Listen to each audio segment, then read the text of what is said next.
양목사와 함께하는 365일 묵상, 주님은 나의 최고봉, 8월 31일입니다. 이곳 뜨거운 8월의 열기도 이제 얼마 안 남았네요. 오늘 묵상의 주제는 사역보다 관계가 중요합니다를 나누겠습니다. 오늘 주제 배경입니다. 누가복음 10장 20절의 말씀이죠. 그러나 귀신들이 너희에게 항복하는 것으로 기뻐하지 말고 너희 이름이 하늘에 거룩한 것으로 기뻐하라. 오늘 본문은 성공적으로 전도 여행을 마치고 돌아온 제자들에게 조금은 냉소적이고 비판적으로 말씀하시는 주님의 모습이 보여지지요. 제자들은 전도 여행에서 이룩한 업적, 즉 자신들이 하나님 나라를 위해 성공적으로 쓰임받는 것, 즉 자신들이 주님께 매우 유용한 존재라는 그 유용성으로 기뻐하고 있는 것입니다. 그런데 예수님께서는 성공적인 사역으로 기뻐하지 말고 하나님과 바른 관계에 있는 것으로 기뻐하라고 말씀하시는 것입니다. 우리 사역을 한번 평가해 보죠. 목회 평가이기도 하겠죠. 챔버스를 생각할 때마다 44살에 맹장염으로 허무하게 죽은 그를 생각해 봅니다. 그가 살아있었을 때 그는 그렇게 유명한 목사님이 아니었습니다.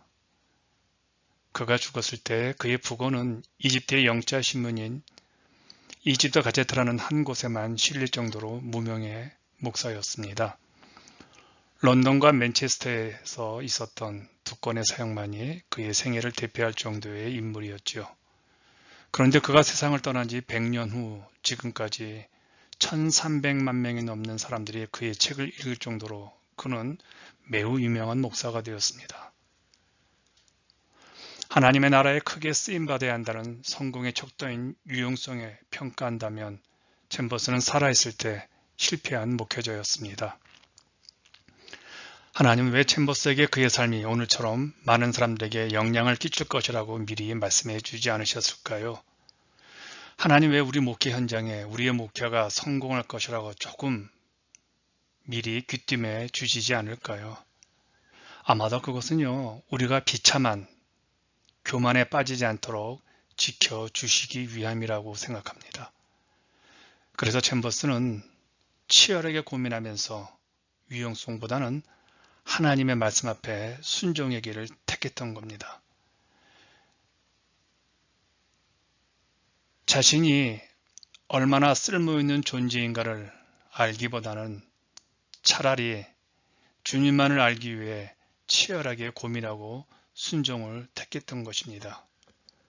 그런데 문제는요, 우리는 챔버스처럼 그런 치열한 고민 없이 유용성만을 쫓아간다는 것이죠. 유용성이 오늘날 문제입니다. 주님은 사역자들이 성공적인 사역이라는 함정에 빠지는 것을 염려하셨습니다. 목회의 함정은요, 사역의 함정은요, 교회 생활의 함정은요, 내가 교회에 얼마나 필요한 존재인지, 내가 얼마나 크게 사용되고 있는지에 관심이 가는 데 있습니다. 하나님의 사람이 사역하다 실족하는 경우는 대부분 유용성의 척도로 자신을 판단했기 때문이죠. 그러다 보니까 교회가 크게 성장하면 기뻐하고 교회가 잘하지 않으면 실패했다고 자기 연민에 빠집니다. 목회자의 자기 연민은 유용성에서 오는 것이죠. 그렇다면 사역의 가장 중요한 기준이 무엇일까요? 성공적인 사역이란 유용성보다는 하나님이 우리를 사용하고 계심을 아는 주님과의 관계가 더 중요합니다. 이것은 우리가 지금 얼마나 하나님께 쓸모있는 사람의 유용성보다 하나님께서 우리를 단지 원하신다는 사실에 기뻐해야 한다는 의미죠. 하나님께서 지금 우리를 어떤 모양, 어떤 장소, 어떤 사람들을 만나는지 사용하고 있다는 사실로 우리는 기뻐해야 한다는 겁니다. 하나님께서 우리를 사용하시는 것만으로 기뻐할 수 있다면요, 어떻게, 어떤 곳에서, 어떤 사람들에게 사용하실지에 대해 조바심을 낼 필요가 없겠죠. 주님께서 가장 귀하게 여기는 것은 무엇을 이루었느냐가 아니라 하나님과 친밀한 관계 속에 계속 있었느냐는 것이죠.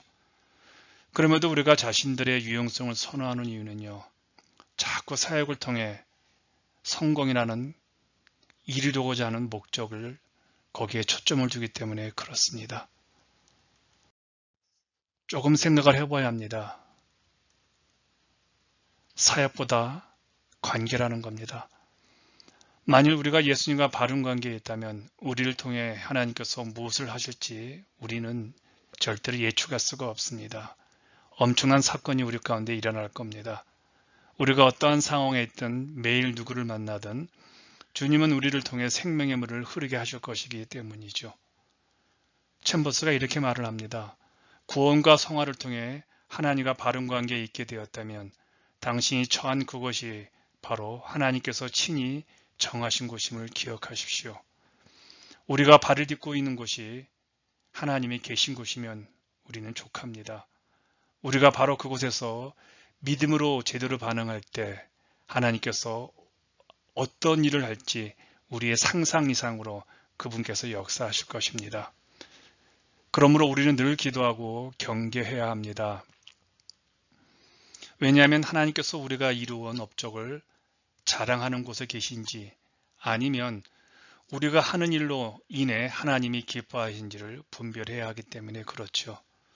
주님과 계속적으로 바른 관계를 유지하십시오. 이런 생각을 해봅니다. 세상의 평가를 조심하자. 유용성은 오늘뿐만 아니라 역사적으로도 목회자들과 성도들에게 매우 위험한 유혹이었습니다. 보세요. 오늘날 교회는 주님과의 관계보다 교회 사역을 강조하고 있죠. 그러다 보니까 사람들의 유용성을 중요한 기준으로 삼다 보니 학벌, 재정, 외모를 사역의 기초로 삼고 있죠. 챔버스는 이런 목회자들을 경계해야 한다고 말을 합니다. 왜냐하면 우리가 사람을 이런 유용성으로 평가한다면 한번 생각해 보세요. 우리 예수님을요. 우리 예수님은 이 세상에서 살았던 자들 중에 가장 큰 실패자였을 것입니다. 그분은 십자가에서 이루어놓은 것도 없이 죽으셨기 때문에 그렇죠. 재미난 말을 챔버스가 하고 있습니다. 과정이라고 부르는 것을 하나님은 목적이라 부른다. 하나님과의 관계를 생각하는 사람에게 가장 필요한 것은 인내일 겁니다. 왜냐하면 우리는 하나님이 하시는 일에 대해서 완전히 알지 못하기에 기다려야 할 때가 많기 때문이죠. 인내해야 할 때가 대부분입니다. 그래서 챔버스가 7월 28일 묵상에서 이렇게 말을 합니다. 우리가 인내하는 시간을 과정이라고 부르지만 하나님께서는 과정이라 부르지 않고 목적이라고 부르십니다. 그러므로 지금 이 순간에 어느 곳에서 하나님께 쓰임받고 있다면 결과는 그렇게 중요하지 않죠. 하나님의 목적은 우리를 이런 과정의 관계 속으로 인도하시기 때문이죠. 하나님은 우리가 얼마나 쓸모 있는가에 대해 관심이 없습니다. 하나님은 단지 당신을 원하십니다. 지금 이 과정이 우리에게는 목적이라는 겁니다. 버림받지 말자는 마지막 말을 하고 싶습니다. 세상에서 왕으로 불리는 사람들이 어떻게 하나님께 버림받았는지를 성경은 우리에게 보여주죠. 이것은 우리 인생에서 누가 왕인가를 진지하게 끊임없이 우리는 물어야 합니다. 그렇지 않으면 우리도 버림받을 수 있기 때문이죠. 우리들에게 가장 불행한 일은 수없이 많은 일들을 하고 난 후 하나님과의 관계를 잊어버리는 겁니다. 그런데 여러분, 우리가 어느 장소, 어느 시간, 무슨 일이든 하나님과 올바른 관계 속에서 사역하는 것이라면 무슨 염려와 걱정이 있겠습니까? 지금 우리가 하고 있는 일이 하나님의 일이고 그분이 기뻐하시는 일이라면 말입니다. 챔버스가 놀라운 말을 하죠. 성도를 인도하는 대상은 하나님이시지 우리가 주를 위해 하는 일이 중요한 것이 아닙니다.